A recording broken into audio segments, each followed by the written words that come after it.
This is our community gathering for the Schwartz Center for Compassionate Healthcare.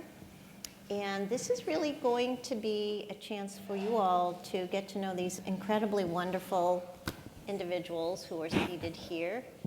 Stephanie and I had the pleasure of meeting and interviewing these amazing people in their home turf. And it's always so fun to be able to share and shine a light on caregivers, of which these folks certainly rank high up there amongst the best of the best. And of course, it's always so difficult because we really want to adopt them all into our family.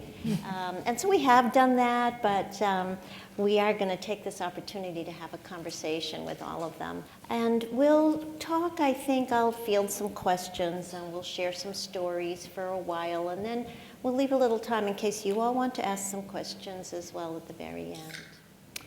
So I wanted to start by introducing everybody. So this is Liz Haynes, who's a PA, and is from Dallas, works at Dallas Children's. Jude Ierardi, who's radiation technologist at St. E. Sophia Maras, psychiatrist, adolescent and child psychiatrist at McLean's. Justin Baker, who's a pediatric hematologist, oncologist, and palliative care doc at St. Jude's. Carrie Rosenkrantz, who's a breast surgeon up at Dartmouth Hitchcock.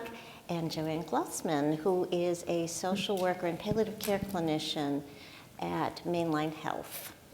And is there a better way to call that? The name of the hospital? Bryn Mawr Hospital. Bryn Mawr okay. Hospital. Mainline Health, they like that. They like that. That's what I thought. So welcome to everybody. And I wanted to just ask you to share some stories of beginnings, transitions. Who influenced you and sort of nudged you towards an interest in empathy and compassion as you started to think of who you wanted to be when you grew up? So it's kind of a fun question to think about. And I know I said I wouldn't start with you, but I am going to start with you. All right. Because you have such a long lineage of amazing role models. So my grandmother was a pediatrician. My father was a psychiatrist. My great-grandfather was a horse and buggy doctor, and his father.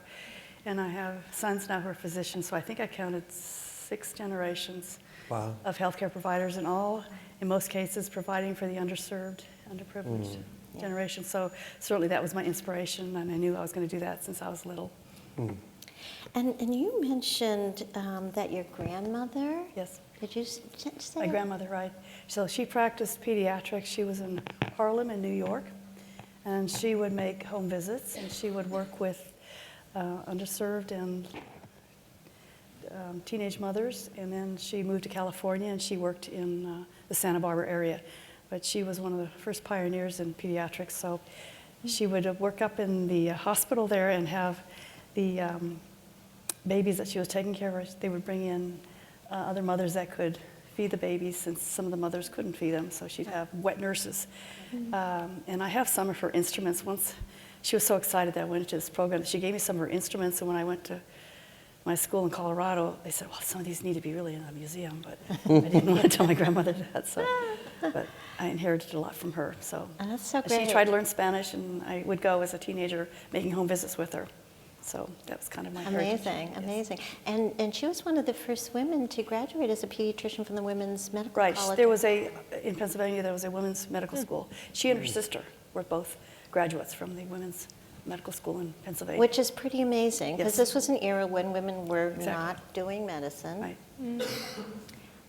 So she was born like about 1880, about 1880s when she was born, so. Really amazing. And then her father, and then his father. Amazing, amazing. We can jump around, but I don't know, I hate to go down and down. It just gets everybody nervous, you know. Sophia, you tell a little bit about how you got sort of steered towards empathy, compassion, medicine. Who was an influence for you? Wow. I think it's hard to pick one person. Yeah. I feel like there are just many people at really crucial times that kind of shaped my trajectory. I mean, I think my parents, of course. The one thing that comes to mind when I think about your question was actually one time I was at the airport with my mom, and she loves to bake. And she had this carrot cake that she made for her best friend. And while we were waiting for this friend to arrive, there was this woman next to us who started to say that she was feeling really uncomfortable and she was afraid that she was hypoglycemic. And my mom was like, well, she literally took a piece out of the cake and gave it to the woman immediately. And it's like, I feel like it just shows the kind of person she was in that moment of like, you have to do what you have to do to be there for someone, like sort of recognizing those moments and going with it. In that moment, it wasn't about presenting this perfect cake to her friend. It was realizing, how can I help this person? You know, and my mom's not a nurse, she's not a doctor, but she never fails to see what she can do to be helpful to someone. Yeah, it's a great role model. Yeah. Does anybody else have a story about new beginnings and what drew you to medicine? Well, Jude? for me, it was my parents as well. My mother, especially, she would, when I was little, she would drive around town and bring, in the wintertime, and bring coats to people that were homeless or food. And that was just kind of the message that she always projected, was to, you know, look for people that are less fortunate and see how you can help them. And that just always kind of stayed with me. My father was the same way. Yeah. I think there have been turning points where you sort of just pivoted or made a big decision around going into healthcare, or I think some of you had these big pivot points. Does anybody want to talk about that? Yeah. It was interesting. I always felt like I was supposed to be a pediatrician, and ever since I was really young, I'd always told my parents, my whole family. And I went into medical school, and nobody in my family is in medicine, and I went into medical school, and the first 2 years of medical school almost made me quit. I thought, how could this be what medicine is about? You know, I haven't seen or touched a patient. I mean, this has been a total disaster. And my grandmother during that time actually died of cancer, and I saw the tremendous influence that the oncology team, the radiation oncologists, the medical oncologists had on our family's lives. And I thought, wow, I want to do pediatrics, but I was so naive. I told some people last night, I really didn't even know if kids got cancer. I mean, this is a true story. And I went back and began to do a little bit of research. It didn't take very long to figure that part out. And when I was on my pediatric oncology rotation, as a third-year medical student, finally, I'm touching patients. This is amazing. I'm with these pediatric oncology patients thinking, this is just the best. But I remember sitting in this back room with all the oncologists, and each one I would come and say, tell me what you do, tell me what you do. And each one would tell me what their day-to-day was like. And this man, Javier Kane, who was my very close friend and mentor, he came and said, well, I take care of brain tumor patients. I'm a neuro-oncologist. And I said, okay, tell me what that's like. And sitting there, he told me that story, and he could say, but I can tell maybe you're looking for something a little bit more. And I'm like, well, yeah, I mean, what else do you do? He said, I do this thing called palliative care. And when he said it, I know everybody in this room hears the word palliative care, and you're like, oh, here's what that is. I literally said this with absolutely no pretense. I just said, I mean, what is that? Had no clue what it was. And he began to describe that palliative care is a field of medicine that's just starting out, but it's something where instead of treating the disease, we're treating the person. It's a holistic approach. The enemy that we are trying to fight against is suffering. And he just saw my eyes get so big. He said, wow, I can tell I've touched on a nerve. And I said, man, you can really do that? Like, that's something you can do in medicine? He said, Justin, let me take you to see one of my patients, Jake, tomorrow. And I went with him and did a home visit. It was a Saturday. We went out and saw Jake. He was a 15-year-old kiddo with multiply relapsed hepatocellular carcinoma. And we stayed in his house for maybe 45 minutes or an hour. Never once talked about his cancer, just talked about how he could make every day the best day it could be. From that day, that moment, I remember it like it was yesterday. It's been 21 years now. And I remember that like it was yesterday, the day he said the phrase palliative care, and Jake's visit the next day. And I mean, for me, that was, it's totally sold from that point forward, knowing that that's exactly what I was going to do with the rest of my life. Wow. So it was an incredibly meaningful kind of shift. That's amazing. Yeah. Wow. I wanted to ask you guys, Carrie, you had a trip across country. I remember you telling Steph and us. about sort of thinking, what am I doing with my life? And you sort of had a revelation. You want to talk about that a little bit? Because it sounded like it sort of helped you redirect. It's interesting, and I think the amazing experience that we've all had through the Schwartz Center, through some of the time we've been able to spend with a number of you, has been amazing, and it's really made, at least me, and I think all of us, think about things that you don't consciously think about. Yeah. So when I was listening to your first question, Beth, the question of those turning points about empathy and compassion, I had never really seen them as a choice or as a decision. It kind of just something organic and something that just happens. Yeah. So my turning points in my career, very much as you said. Yeah. So one was when I was in college, I was writing a senior thesis, which I will say for Stephanie was called Where the Buffalo Roamed, which was about the systematic extermination of the American bison. In the, a little bit of a pivot there. You made me do it. But I spent the summer before my senior year of college sort of chasing the bison and traveling, truly, as you said, across country, looking for primary sources of material on some of the reservations. And along the way, had a lot of time truly alone in the car to think about things. And when I had gone to college, I went to the first pre-med meeting, and I had actually forgotten that I'd gone to the meeting. And I remember thinking it sounded like boot camp. We're going to own you, and this is what you're going to do. And I just thought, that's not why I came to college. And erased it from my mind and didn't have family or mentors who were in medicine where it was something I knew a lot about. But it was that trip cross country where I kind of had this epiphany of, I think medicine really is the right thing. And working now in a medical school, you hear some people say things, it's naive. When people say, why do you want to be a doctor? It's because I want to help people. And I've heard some people say that's a really naive, immature answer. I still think it's a great answer, and it's actually still my answer. I managed to get into med school, but it was that epiphany of this, I think, is going to be my path to helping people. That's right. It's a wonderful story. Joanne, can you talk a little bit about how did you come to do what you do so beautifully? Sure. Definitely, I think it's in my DNA strand. I grew up very fortunate with parents who I think just compassion was just a given and was modeled that very early on. We were taught age appropriately, but no secrets were kept. So, we learned that the world wasn't a perfect place and that not everybody was as fortunate as we were. We lived in a middle-class family, but we knew that many others didn't. We learned about racism and homophobia and anti-Semitism at young ages. And so going into social work was a natural path for me. And all of my siblings, I'm the youngest of 4, although not all are in fields like me, we all are very focused also on that part of taking care of others. And then when I got into healthcare, I don't think I was conscious of it at the time, but I definitely observed pretty quickly that areas of medicine that seemed so important, that the people who should be there to help patients seemed to run the other way. And 2 of the areas that I say are my favorite because of that are sex and death. I say, maybe it's because I'm a little bit warped and the people who know me laugh and say, she is. But if you think about it, those are areas in society that we are uncomfortable with and avoid.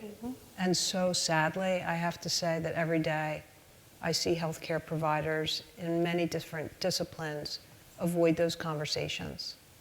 And so the comparison that I gave to these folks was, at some point, it became like the firefighter. If my house goes up in flames, I'm getting my dogs and my spouse and running. And fire people will come into the house and take care of it. And I feel like that's what medicine is for me in these areas, that the areas that people tend to avoid, I just immersed myself in and learned more about, and those are the areas that have become my expertise. It's been a cool thing. I don't know that it was always a conscious thing. Yeah. You also talked about your Nachas file. Can you? Oh, sure. So, You like that. in case that doesn't give it away, I'm Jewish. And we didn't actually grow up very religious, but my parents spoke Yiddish because their parents, all four of them, came from Russia, and that's what they spoke. And I learned many years ago that my mom kept a nachas file. So for those of you who don't speak Yiddish, nachas is the feeling that you get when your kids or the people that you love the most do something wonderful. Pride isn't the right word. Nachas is the word. It's beyond that. Yeah. And my parents were immensely proud of their four kids. And I stumbled upon a folder one day. I'm like, Mom, what is this? She's like, that's my nachas file on you. I opened it up, and anything that was ever written about me, or things that were sent to her, newspaper, anything, was in there. And that's pretty cool. That was when these folks called to say that I would be sitting up here. I had some tears because they're not here. Yeah. You'll store it there for them. Excuse me. I have other people here. Sophia, can you talk a little bit about where you came from, how you got to this country, because it's very inspiring? Sure. So both my parents are from Haiti, and they moved to Liberia shortly after finishing college. And I ended up being born in Liberia along with my siblings. And we lived there up until the Civil War started in 1989, going to 1990. And part of going through that process was being evacuated out of Liberia and spending a few months in Sierra Leone, and then spending a whole year in Ivory Coast. Just trying to get reconnected to our families in America and Canada as well. So it definitely, when we talk about trajectories, sort of like turning points, it shifted quite a bit, because I went from pretty stable upbringing, going to school normally, and then all of this coming abruptly to an end, and spending 2 years without going to school. So I went to school up until age 10, and luckily I was pretty much younger than my peers. So when I restarted school, I was about 12. And it wasn't just a shift of the place, but also language. So even though I was raised in Liberia, which is English speaking, I was going to a French school. And then when I restarted my education, it had to be all in English. So I had to learn how to read and write English, basically in the 6th grade. So what was helpful is that I've always been interested in languages, and I can pick up accents really well. So I quickly learned how to read and write English, and lost, unfortunately, a lot of my Liberian accent.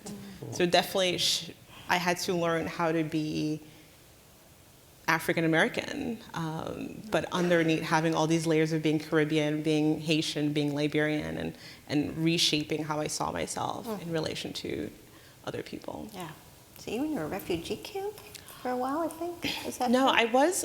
So when we were rescued out of Liberia, the Red Cross took us in. So they basically had. I was very lucky because I didn't have to stay in a refugee camp, but the Red Cross had these hotels, and they kept us there for several months until we were able to connect to relatives in the Ivory Coast.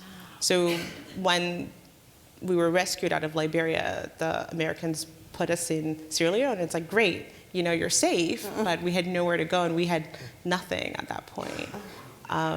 And we were just sitting there after being dropped in Sierra Leone. And then I remember this Red Cross worker coming over and just wrapping us. I think of her as wrapping her arms around us and just rescuing us. Amazing.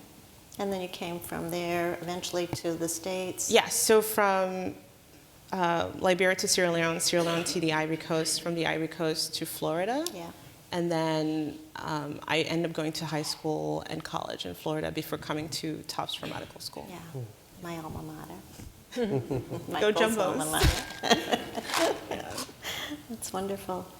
So I wanted to switch a little bit, and each of you is innovative and creative in your own ways, and I'd love to hear you talk about some of the programs that you've developed. And I guess, actually, let me start with you, Joanne, and some of the stuff that you've been doing around LGBT and your communications trainings and all of that kind of stuff. Can you just talk about your programs and all that? Yeah. So my saying is I wear a bunch of different hats in my health system, and they're all kind of cool. To me, they all link together, but to other people, they might seem a little bit disjointed. Disparities in care is very significant in many groups, and one of those groups is the LGBTQ community. Sadly, 1 in 5 transgender people are blatantly turned away by healthcare providers, and the suicide rate is exponentially higher for kids. So outside of work, I'm the president of a nonprofit that is a social group for adolescents in the LGBTQ community, and that's just a safe place to gather on Friday nights. And I hear those stories. It's been there since June 5th, 1998, so I have 21 years of stories of these kids. And then at work, you see people who go without health care altogether, or they come and they have terrible stories about mistreatment by other healthcare providers. So a physician colleague, and I have been working for many years to try and educate our health system and our community. And because our health system is so committed to disparities in care, this was an area of great interest. And a couple years ago, we introduced our LGBTQ inclusive care. Our employees, there's about a little over 11,000 employees in our health system. And first, all of leadership had to go through a 2-day diversity, respect, inclusion education process. I'm one of a small group of faculty that's involved with that. And now we're more than halfway through educating all of our employees. It's around a lot of topics, this being one. And so that's near and dear to me. First of all, being part of that community. And I've been fortunate with most of my experiences, but I certainly know people who aren't. And then around communication, as I talked about, so many people don't go what they need. And so I'm part of our faculty for our family practice residency program, trying to teach effective communication around all the hard topics, difficult conversations. And I teach in a physician assistant program for the last 25 years and lecture at a bunch of others in med schools, midwives, nurse practitioners. My car gets a lot of miles.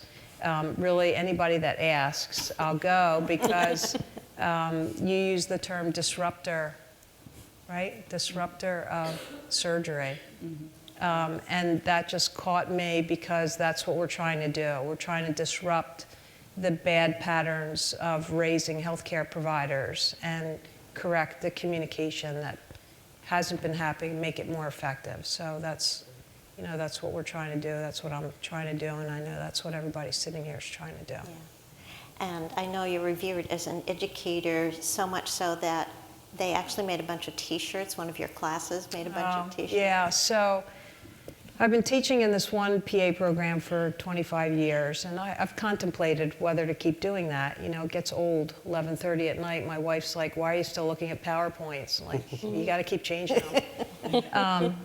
But because I know that there's, 50 to 60 young people who are going to go take care of thousands of people, I can't not try and influence them. So last year, the class that just graduated, at the end of their semester with me, I was putting my stuff together at the podium, and a student comes up and hands me a card.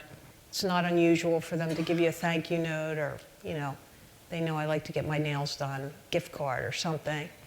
And she's standing there, the student's standing there. I'm like, are you okay? And she said, are you gonna open the card? And I said, well, I was going to take it home. She's like, could you open the card?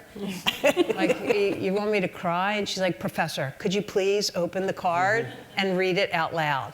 I was like, oh, God. Okay. So I open the card, and I start reading it out loud. And basically, it's, thanking me for teaching the way I teach, and that I always tell them in the beginning of the semester that they don't realize it, but I've implanted a little Joanne in their left shoulder. And that when they forget to talk about some of these topics, I want them to feel me there, giving them a little pinch. And so they said they'll try and do that. And then at the end, it said, P.S., we hope you like your surprise or your gift. Now, I'm aware that there's nothing in this card. And so as my head starts to come up, my brain just registers chaos. And what the chaos was, they were all taking off their sweatshirts, and they had shirts made that they were all wearing that said WWJD. But on the back it said, what would Joanne do? And the physician assistant program. So it was one of the few times in my career where I've been speechless. I was very touched.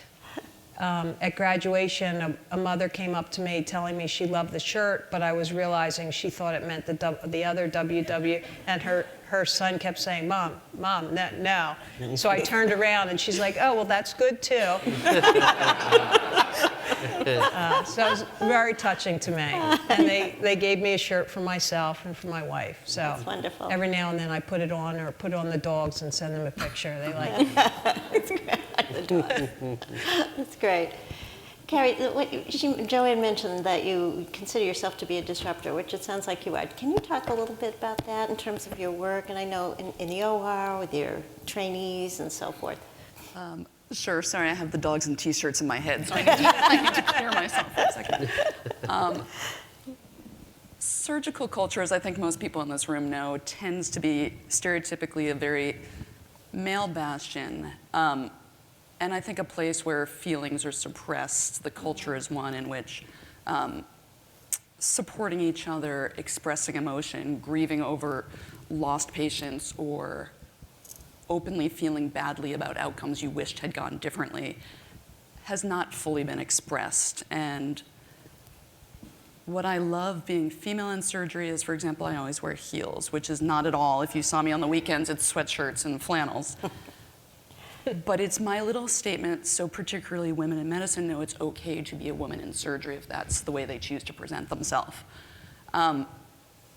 So I have tried in my department of surgery to make it very clear to people of all genders that it's okay to be themselves, that it's okay to feel fear, to feel sadness, to express themselves, to show joy, to support each other, and things that I think traditionally have not been part of the surgical culture, we're now enculturating in a way that it's been really positive, and I think particularly since I'm lucky enough to have a role in training the residents and the medical students, I think really will disrupt culture, and we're seeing it from the bottom up.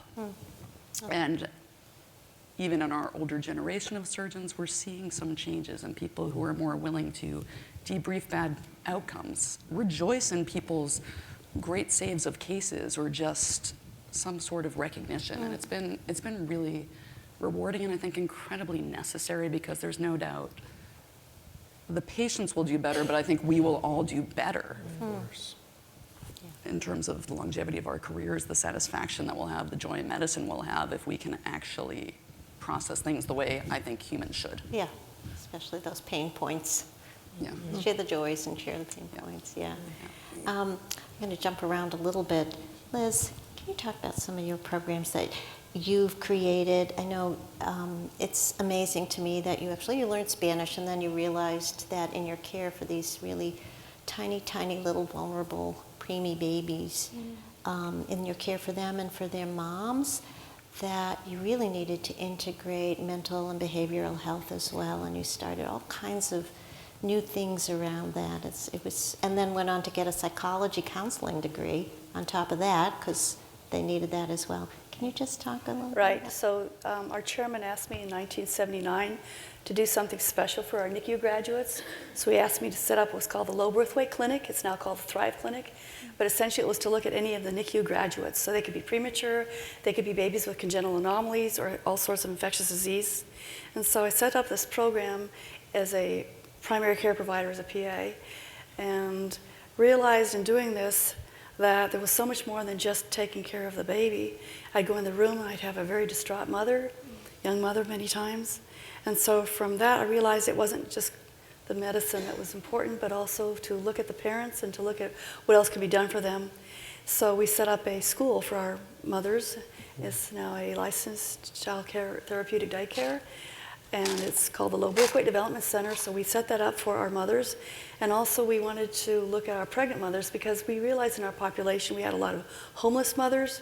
And so we worked to set up actually a shelter for our homeless pregnant mothers, trying to reduce the incidence of low birth weight, because a lot of the low birth weight babies will come from very disadvantaged and high-risk families. So that was important to us.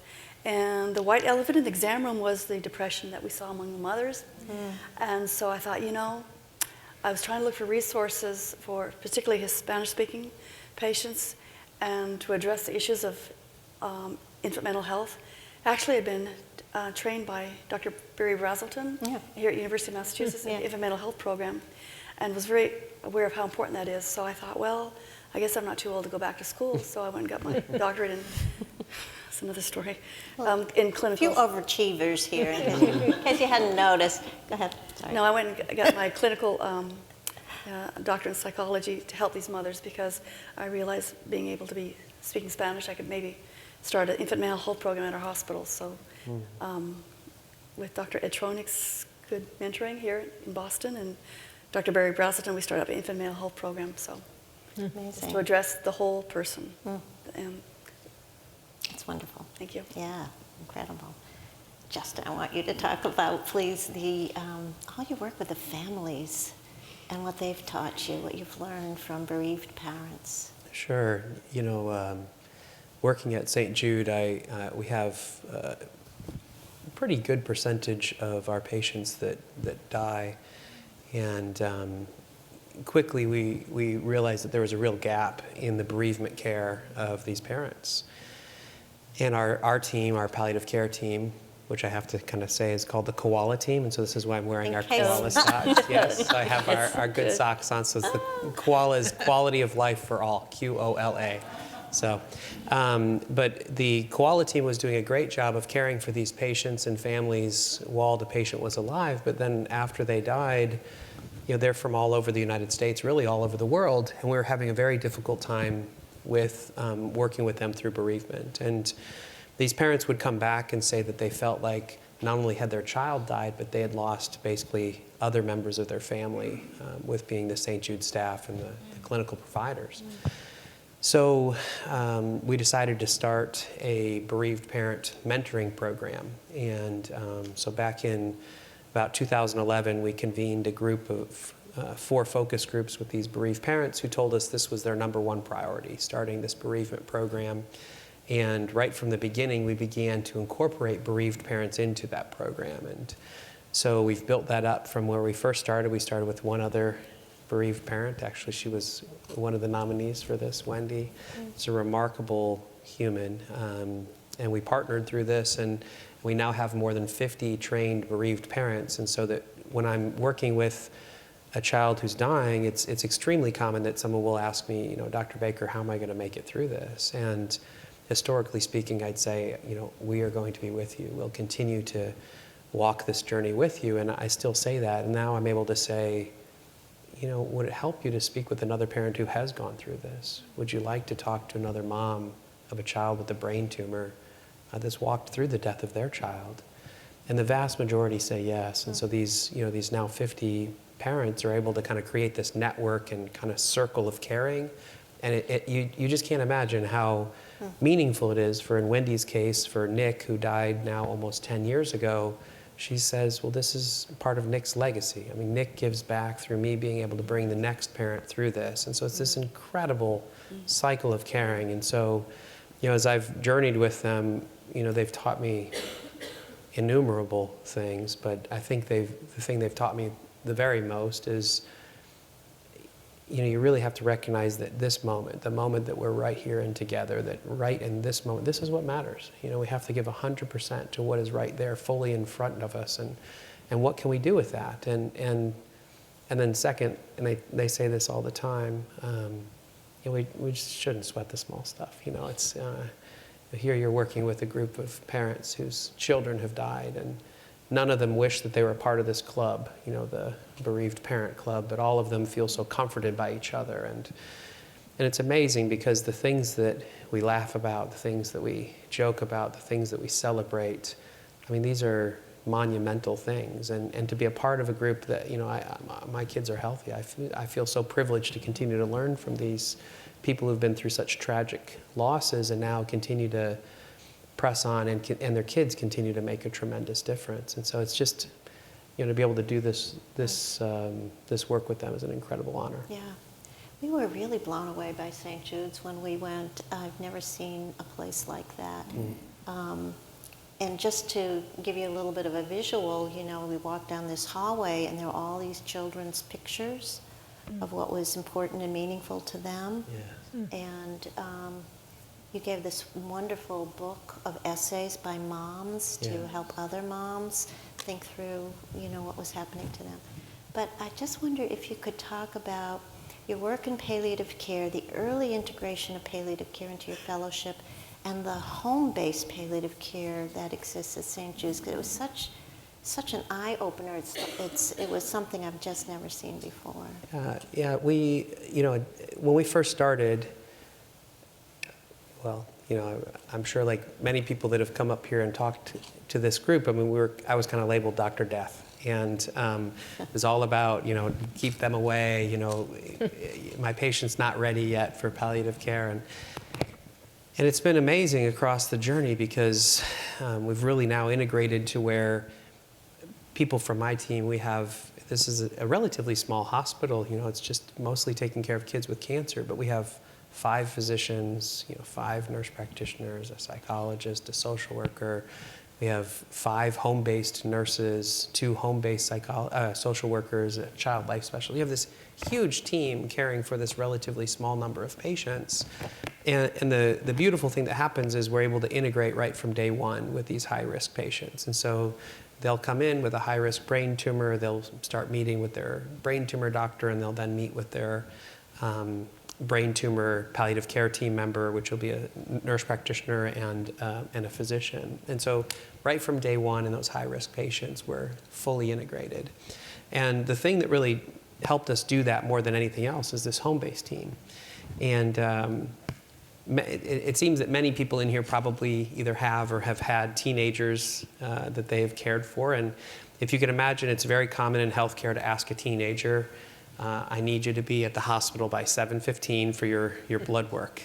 Well, boy, does that teenager love to hear, how about if I come to you at 10:30 and I'll pick up your blood work from you in your home?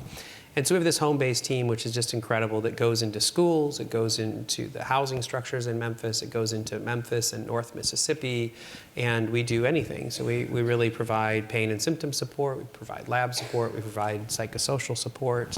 Like I said, we have a child life specialist, so we do art therapy and play therapy in the homes with our patients and families. And so that home-based care team, which is functionally kind of an extension of our inpatient and outpatient clinical teams, changed everything for us, and it really helped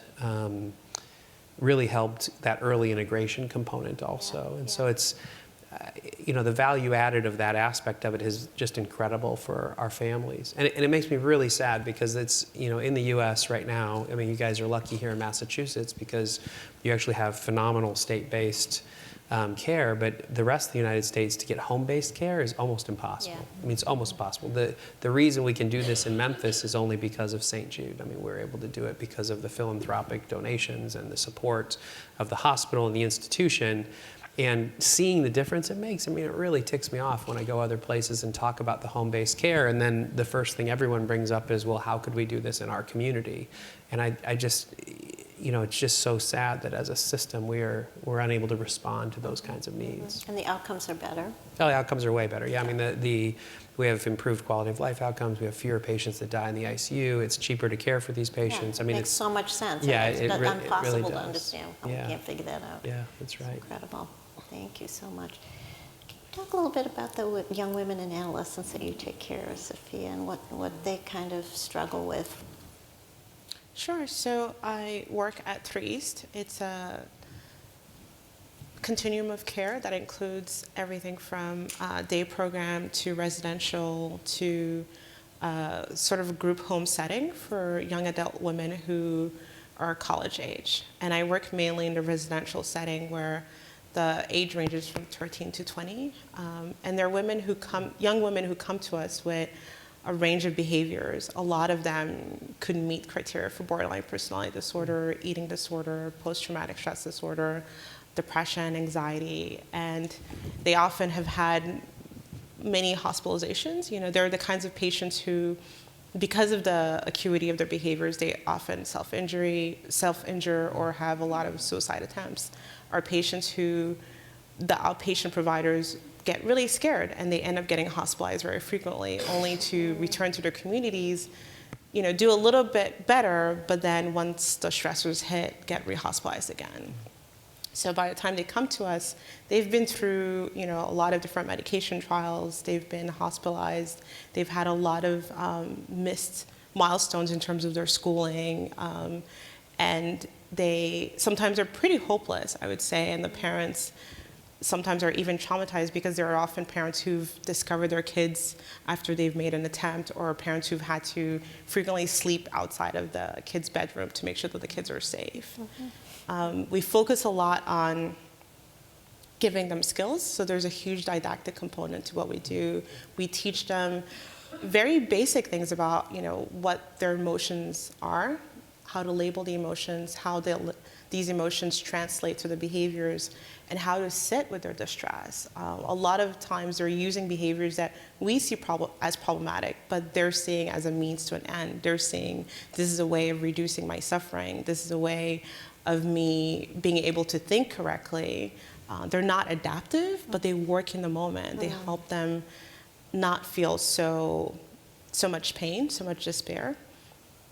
So they're what we call reinforced by it. If they keep doing the behaviors, even if the behaviors are really self-destructive, but because they reduce the pain in the moment, then they keep going back to it. And frequently there's so much stigma and intentionality assigned to it because parents can see a kid who may be really gifted in arts, who has relatively good grades, but at the same time has a really hard time tolerating the uncertainty of what's happening with their peer relationships, or the uncertainty of their performance in sports.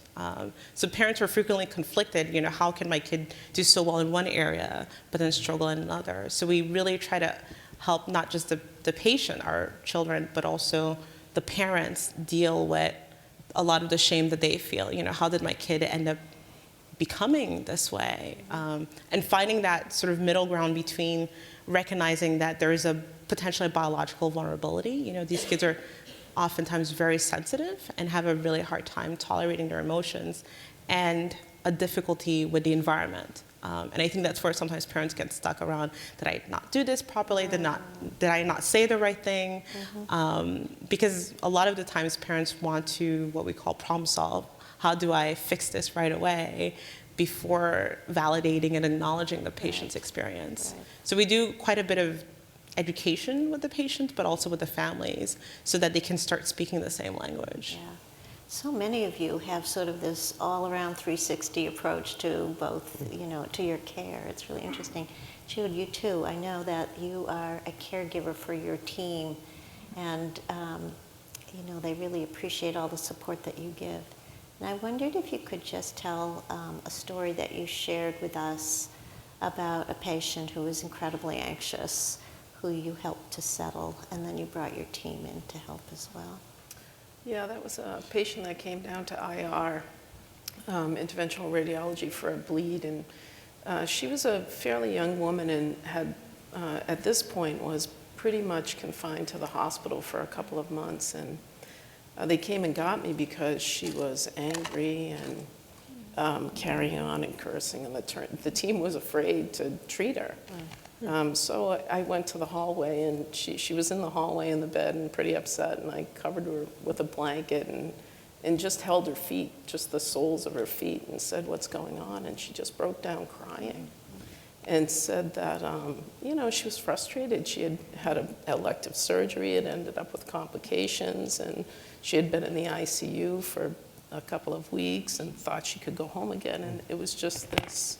She was just frustrated and tired, and I said, "Let me introduce you to your team," and brought the IR team out and introduced all of them. And, everybody put a hand on her, and they started crying as well, you know, and it just shifted the whole mood of what she was about to get involved in. So yeah, just simple things like that. But that's so powerful, that image laying on of hands, you know, and how distant we are from a lot of that now with our electronics and our bedside, you know, computers and the electronic health record. We see less and less of the laying on of hands and how therapeutic and important that really can be. Yeah, amazing. And I'm sure you transformed not just her, but your team as well. Right. In that moment, yeah. Amazing. How do you stay buoyant with all the suffering that you encounter? And I say this knowing too that the act of compassion it emerges from sad circumstances, but it brings great joy in some funny way. It creates a sense of peace, centeredness, happiness, even though it's sad in the way it arose. But I do want to hear how you stay afloat and how you manage the suffering that you see every day.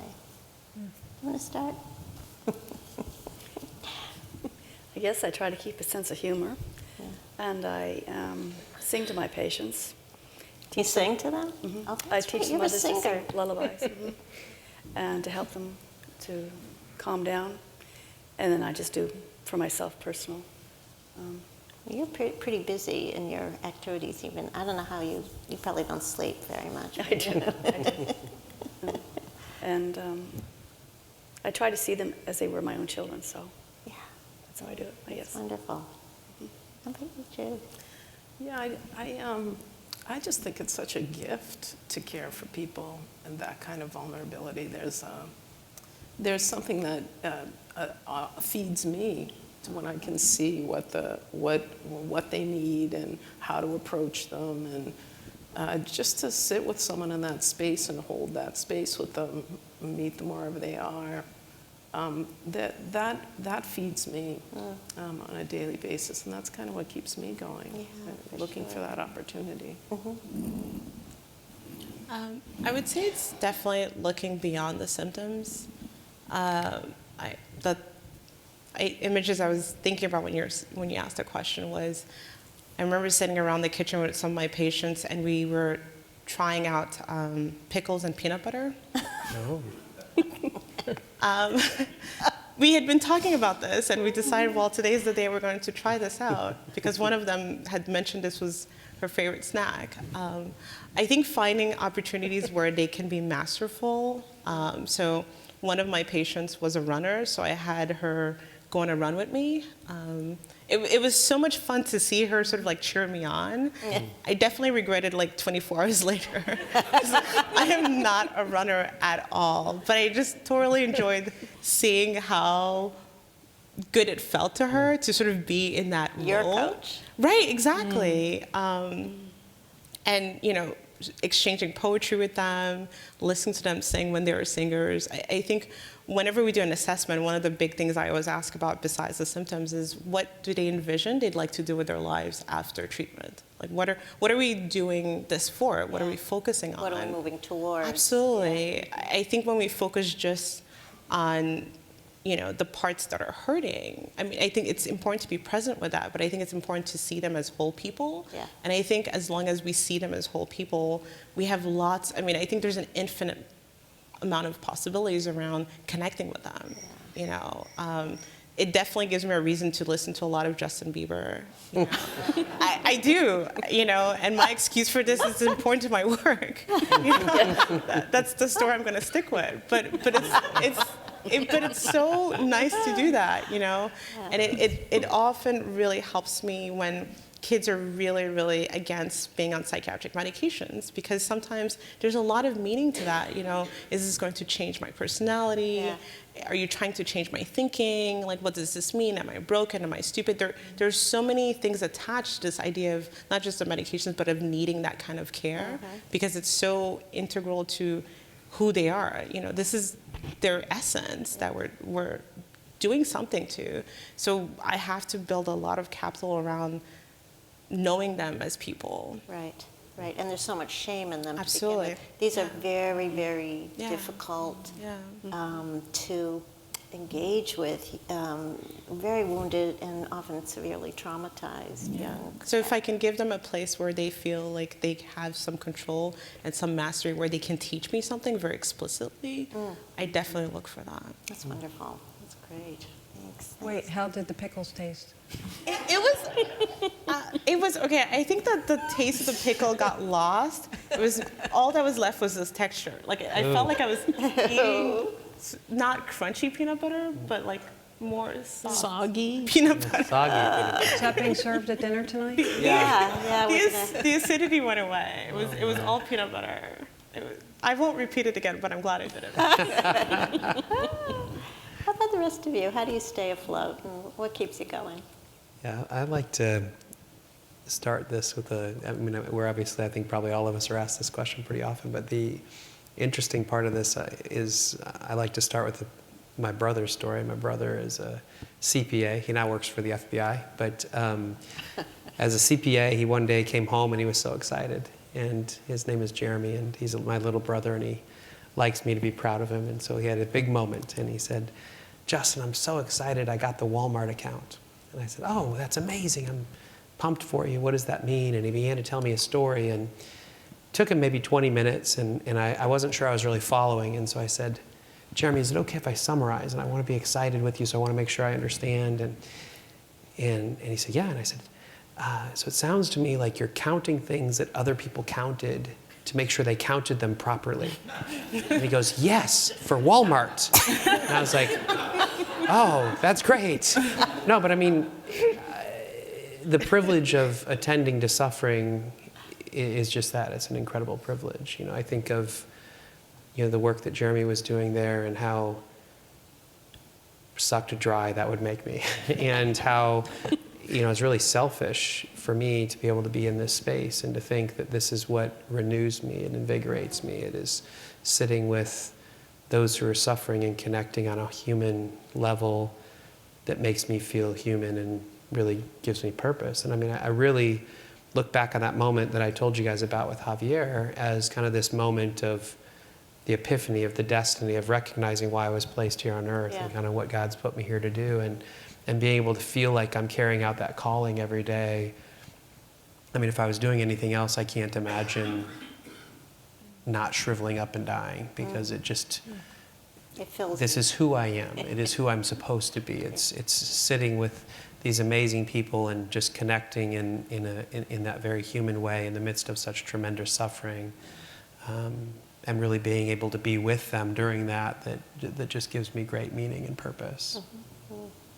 Yeah, and I think we reflected sort of listening to you talk about how you approach getting to know a patient and their family. None of it's about symptoms or anything to do with their clinical care. It's just, That's right. tell me who you are. Yes. I'm open to receive you.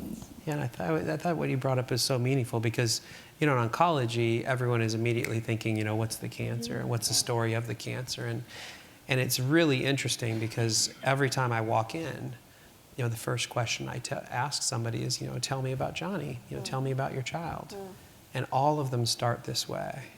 Well, when Johnny was 10, he went to his pediatrician because he had a limp and his leg was hurting, and this person missed it, and you know what, I know the whole history of Johnny. I've read through that and talked to your doctor. I want to know what he's like as a person and what you're like as a parent. And it's so common that their shoulders are dropped. Sometimes they turn their head and look at me like I'm crazy, and then they'll start to cry usually. And it's so awful in our system that people are turned into diseases, and that problems are turned into the story of the medical issues. And there's so much dehumanization that happens in medical clinics and all the care that we provide, and it's just awful. And so when you simply ask them to tell the story of who they are, how, who they are as a person, how that just tears walls down immediately. It's really beautiful. Yeah. It's so meaningful. Hey, Carrie. Hi. I think the themes have been really beautifully articulated. I think what we've already heard is we get to give and do such wonderful things, but we do get back in return. That's right. And I think for me, where I recharge is even when patients are going through very difficult things, when we know that we could help minimize the stress. Even when we can't change the outcome, we can change the process and we can make the journey better. And I think that's where we get back, because we can feel good about what happened, you know, especially with what you go through every day, Justin, but we can feel good about the end point, and we can feel like we still helped in a situation that might have otherwise been hopeless. And I think what we don't emphasize enough, but it's part of the response to your question, is we all need strategies to recharge also. So there are days that are hard, that are sad, where people are giving of themselves, and I think everybody needs to have strategies, and we need to instill this in our trainees, that they need to remember what they do to enjoy things, to regain that joy in life. Because I've seen so many people wake up at the end of their training or the end of their career and say, what did I used to do for fun? What are my hobbies? So I think to be able to give during the day, people also need to find a way to recharge, whatever that's going to be for an individual. It's going to be different. Yeah. You have your dogs. I have my dogs. I have the woods. I need the woods. And a beautiful, beautiful area. Yeah, Actually, that you I'm live lucky in. that way. Yeah. What about you, Joanne? How do you stay alive? I'm fortunate. I think it's a lot of things. The work, as everybody's mentioned, is deeply important to me, as it is to everybody here. And as you were mentioning, you know, often terrible things are happening to people. But if you can change the trajectory so that people are listened to, so that we know what's important to them and honor that, so that people who are dying get the good, graceful, loving death that they deserve, there's something very fulfilling about that in and of itself. And for me, I'm the person that deals often if there's children who are not the patient, like Justin's, but they are the children of the person dying, or their, you know, favorite grandparent is dying, and how do you script that for them, and not keeping secrets, and helping people understand how unhealthy that is to keep them back here. So that's very meaningful to me and helps keep me afloat. And then aside from my amazing family, my spouse, my dogs, and kids, we have 40 nieces and nephews, and my adult nieces are the ones that have kids. You know, they don't, if I get called in, I get called in if there's a tragedy in our emergency room. Usually it means that there is a child that had something terrible happen, or somebody with a young child. And, you know, I just text, I'm going to pick up a kid, or, you know, they're good about that. And then lastly, which is why I'm here, but also is the people shoulder to shoulder with me every day on our team that I would trust with my own life, or the people that I care the most for. And they get it, and we do it together, and we have each other's back, and we're able to laugh as well as cry and check on each other. And that is very unusual. I've been around long enough to know that there are very few groups of people in healthcare that have that from every single person on their team. So good. And I have it from every single person on my team. Some of them will be here this evening, so So that's what important. does it. Yeah, it's So important. priceless. Yeah, that and humor. Okay, I'm going to ask Carrie, speaking of humor, to talk about your knitting project. Oh, I thought since we were confessing, I read People magazine, so I have things to talk about in the OR. That's so good. So I don't listen to Justin Bieber, but I know a lot about him. That's great. Really? Okay. What the heck? You're going to start Can't do playing this it in in public. the OR. It's pretty public. So there is a product, and this part is really clear, or really needs to be said as a preface. There is a product called Knitted Knockers. They are a form of breast prosthesis, but they're much lighter than a normal silicone prosthesis. Really important to the story. So I had a patient who was 80. She was having a mastectomy, and she had a friend who owned, after you left, I remembered what it was, going to say a cashmere farm, something that's very soft. Is cashmere a sheep or Or a goat, I think? alpaca? Alpaca. It wasn't alpaca. I think it was cashmere. So she said, oh, I have a friend who has access to cashmere, and I'm going to make my prosthesis out of cashmere. I said, that's so great. It's like a knitted knocker, but out of cashmere. And she was very funny. She said, and I'm going to flash people, and that's how I'm going to pay for my surgery. And I mean, we had a good visit. And I said, oh, it's going to be so soft, and that's going to be so great to touch. So I'm leaving the room. She's still in the room, and I realize I'm now in the hallway, but when I spoke, I didn't realize I was now in a public place. And on the way out the door, I looked at her and I said, I'll see you next week for surgery. I can't wait to pet your knocker. Oh, was that not the story you wanted me to tell? Well, we saw a whole display of them on your shelf, and we were just like, what the? And in the context of the visit, which was very HIPAA protected, it made a lot of sense, but I realized in the hallway, if anyone was listening to me, none of that was appropriate. And I have not been fired yet, so thanks for having me. There you go. That's funny.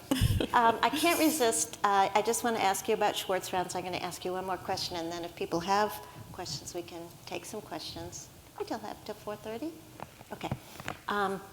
Stephanie keeps me on track always. So I just want to hear about Schwartz rounds and your involvement in Schwartz rounds. I know you're on the planning committee, you're a facilitator. You want to talk about being a facilitator at your place, what it means for you? That's the other part of, what keeps us going is we love Schwartz rounds in our health system. All of our hospitals have it. I've been fortunate to be the facilitator for many years at ours. They're packed, sitting room on the floor, and it's an amazing process. It's watching the culture in the hospital change around it. People, we're at the point now. I was saying last night that I could be running down the hall to go to a family meeting, and somebody will be like, "Oh, Joe, come back. I have a Schwartz case for you. A good one for Schwartz rounds." Like, okay, awesome. We have amazing commitment from our leadership to have our CEO and our president there, and executives are there often. And it's really, we try and keep it as real as we can. We don't just make nice in there. So if there's hard conversations to have, we try and have them, and I try and have everybody's back. That's it's a really cool process. We're grateful that we have it. Yeah, it's meaningful. And Sophia, do you want to talk about your rounds at McLean? Sure. We're pretty committed to having them.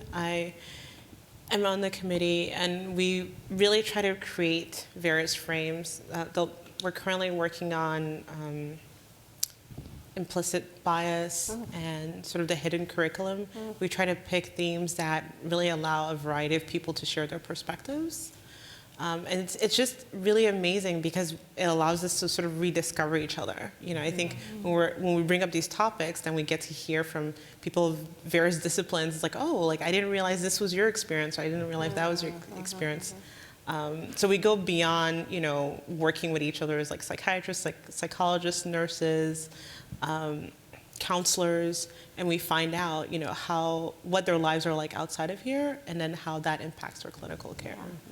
So we're currently in the midst of planning another series, and we usually have 5 or 6 people in a row, and we think of a general theme. Huh. Yeah. Everybody has their own way of sort of implementing the Schwartz rounds, but it's wonderful all around. So I'm just going to ask each of you to say in 3 words, what is compassion? And then we're going to open up for a few questions anyway. What's compassion? In 3 words? 3 words. Boom, boom, boom. Kindness, listening, empathy. You got it. Can I use the same one? Anything you like. I would say what comes to mind is space, vulnerability, and being seen. That's wonderful. Thank you. Love, willingness, and presence. That's great. Hope we have to write all this I down. I would say it's leaning into suffering. Yeah. It's almost a haiku there, but not quite. Okay. Very simply, caring about people. Yeah, yeah.